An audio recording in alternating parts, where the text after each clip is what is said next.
Hello. Today I would like to read to you from On the Banks of Plum Creek by Laura Ingalls Wilder. Today's chapter is chapter 22, Town Party.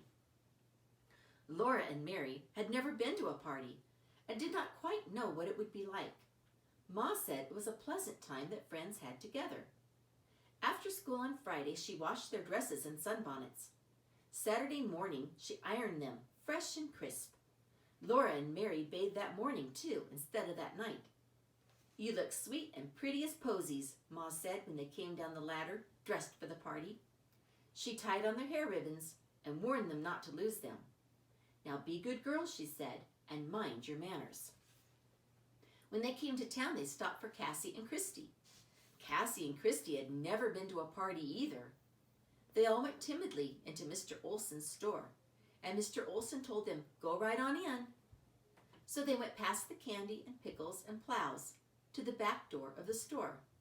It opened, and there stood Nellie all dressed up, and Mrs. Olson asking them in. Laura had never seen such a fine room. She could hardly say, "Good afternoon, Mrs. Olson," and "Yes, ma'am," and "No, ma'am." The whole floor was covered with some kind of heavy cloth that felt rough under Laura's bare feet.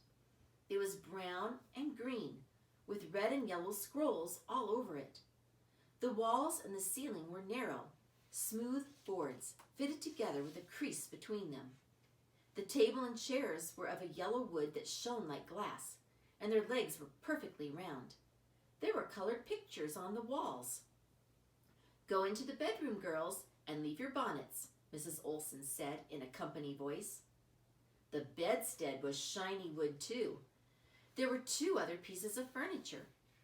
One was made of drawers on top of each other, with two little drawers sitting on its top, and two curved pieces of wood went up and held a big looking glass between them. On top of the other stood a china pitcher in a big china bowl, and a small china dish with a piece of soap on it.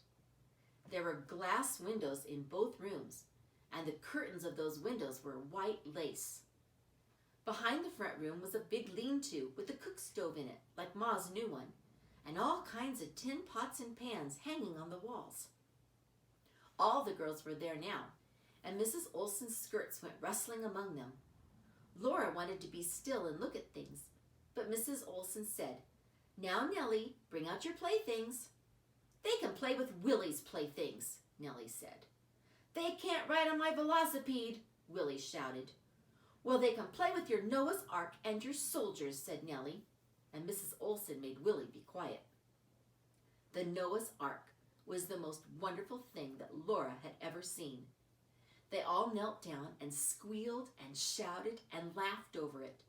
There were zebras and elephants and tigers and horses, all kinds of animals, just as if the picture had come out of the paper-covered Bible at home. And there were two whole armies of tin soldiers with uniforms painted bright blue and bright red. There was a jumping jack. He was cut out of thin, flat wood.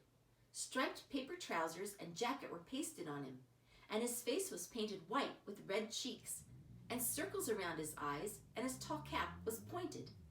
He hung between two thin red strips of wood, and when you squeezed them, he danced. His hands held on to twisted strings. He would turn a somersault over the strings. He would stand on his head with his toe on his nose. Even the big girls were chattering and squealing over those animals and those soldiers, and they laughed at the jumping jack till they cried. Then Nellie walked among them, saying, "You can look at my doll." The doll had a china head with smooth red cheeks and red mouth. Her eyes were black, and her china hair was black and waved. Her wee hands were china, and her feet were tiny china feet in black china shoes. "Oh," Laura said, "oh, what a beautiful doll.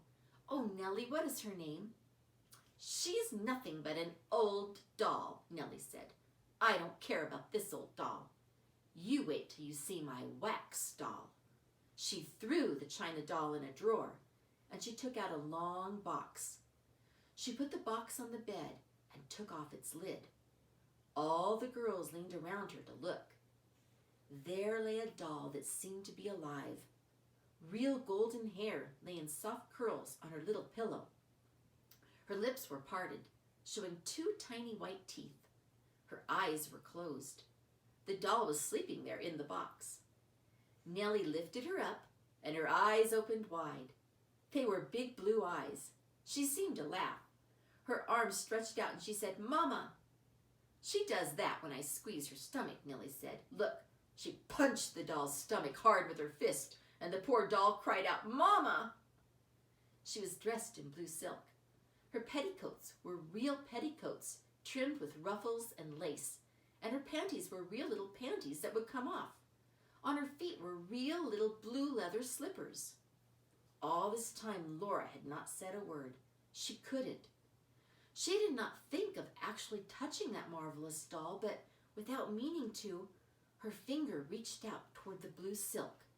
"Don't you touch her," Nellie screeched. "You keep your hands off my doll, Laura Ingalls."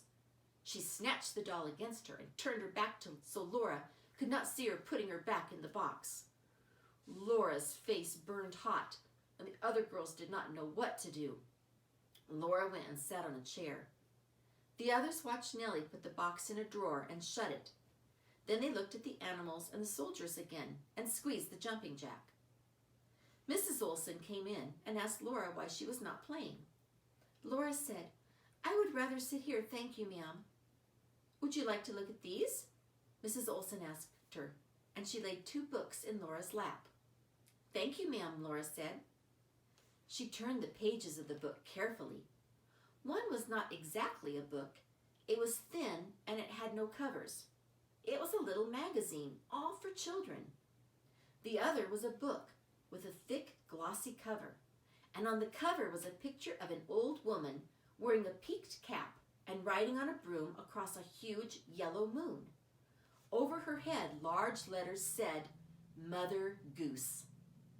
Laura had not known there were such wonderful books in the world. On every page of that book there was a picture and a rhyme. Laura could read some of them. She forgot all about the party. Suddenly Mrs. Olson was saying, "Come, little girl, you mustn't let all the others eat the cake, must you?" "Yes, ma'am," Laura said. "No, ma'am." A glossy white cloth covered the table.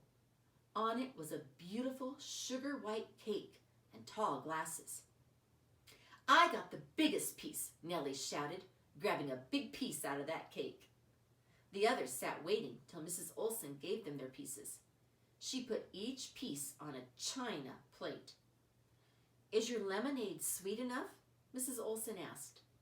So Laura knew that it was lemonade in the glasses. She had never tasted anything like it.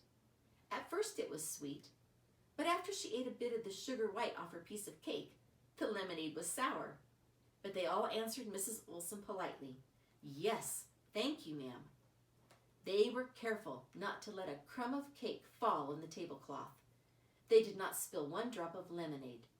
Then it was time to go home, and Laura remembered to say, as Ma had told them to, "Thank you, Mrs. Olson. I had a very good time at the party." So did all the others. When they were out of the store, Christy said to Laura, "I wish you'd slapped that mean Nellie Olson." "Oh, no, I couldn't," Laura said, "but I'm going to get even with her." "Shh, don't let Mary know I said that." Jack was waiting lonesome at the ford. It was Saturday, and Laura had not played with him. It would be a whole week before they would have another day of playing along Plum Creek. They told Ma all about the party, and she said, "We must not accept hospitality without making some return. I've been thinking about it, girls, and you must ask Nellie Olson and the others to a party here, I think a week from Saturday." And that's the end of chapter 22. Thank you for listening.